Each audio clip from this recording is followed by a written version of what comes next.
Tanggal 13 Agustus 2025, akhirnya masyarakat Pati menjawab tantangan dari Bupati Pati, yaitu Sudewo, yang menyatakan bahwa ia itu tidak takut, dia tidak gentar meskipun akan didemo oleh 5.000 bahkan 50.000 orang.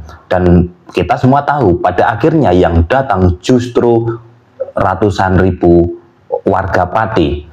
Ini salah satu bentuk alarm yang sangat serius, utamanya bagi pemerintah daerah di seluruh Indonesia. Kebijakan yang diambil oleh Bupati Pati itu memang sangat kontroversial, tetapi di satu sisi itu tidak lepas dari adanya kebijakan pusat yang memang di tahun anggaran 2025 itu mengadakan efisiensi anggaran, yang mana dana alokasi khusus untuk daerah itu bahkan dipotong hampir 50%. Maka dari itu pemerintah daerah yang tidak mempunyai kreativitas cenderung mengambil jalan pintas, yaitu menaikkan pajak. Sebenarnya soal pajak itu ya kita sebagai warga negara memang wajib untuk membayar pajak.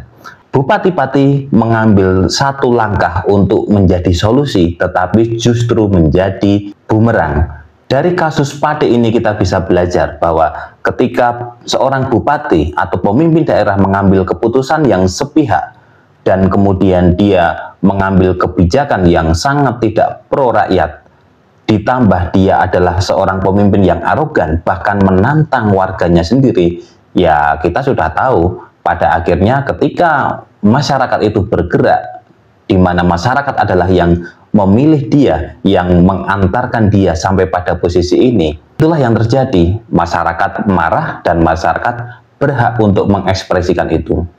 Maka walaupun pajak 250% itu sudah dibatalkan, pada akhirnya sekarang tuntutannya adalah untuk meminta Bupati Sudewo lengser. Bahkan ini menjadi bola panas, apalagi ketika DPRD Kabupaten Pati semua fraksinya itu menyatakan siap untuk mengajukan hak angket untuk pemakzulan dari Bupati Sudewo.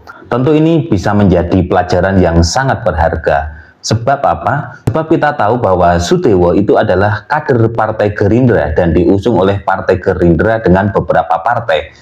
Namun pada akhirnya ketika semua partai pendukungnya, bahkan termasuk dari partainya sendiri, menyetujui untuk digulirkannya hak angket pemakzulan Bupati Sudewo, tentu ini menjadi langkah yang perlu kita cermati bahwa tensi politik di Pati memang sudah terbaca ini sangat panas. Ini pun menjadi buah si malakama jika pada akhirnya diputuskan bahwa Bupati Sudewo harus turun dari jabatannya. Sebagai penggantinya, misalnya ya, sebagai penggantinya, wakil bupati saat ini pun juga akan menghadapi situasi yang sulit juga.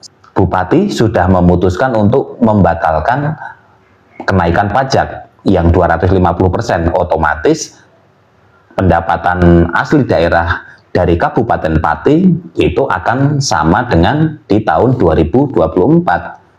Karena statusnya kan aturannya dikembalikan ke tahun 2024.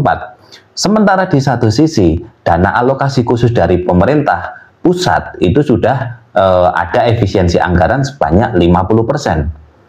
Nah, ketika nanti seandainya skenario yang diinginkan oleh warga Pati ini terjadi dan kemudian Sudewo turun, penggantinya pun tidak kalah mengalami permasalahan yang sulit. Namun harapannya semoga seandainya itu terjadi, ya bupati yang baru itu bisa nanti akan membuat terobosan-terobosan dengan tidak hanya mengandalkan kenaikan pajak yang ekstrim.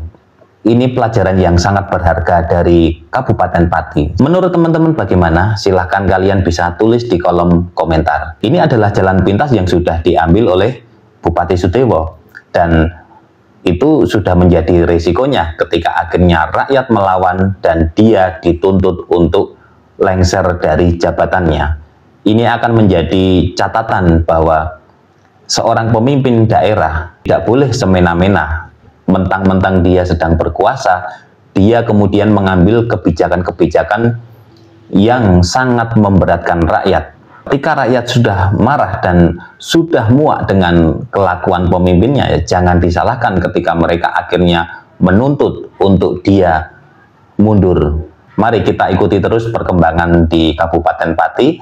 Apakah ada kelanjutan dari usulan angket untuk pemakzulan Bupati Sudewo? Sekian video kali ini, terima kasih sudah menonton. Bagi kalian yang merasa video ini bermanfaat, silahkan kalian subscribe, like, komen, dan share.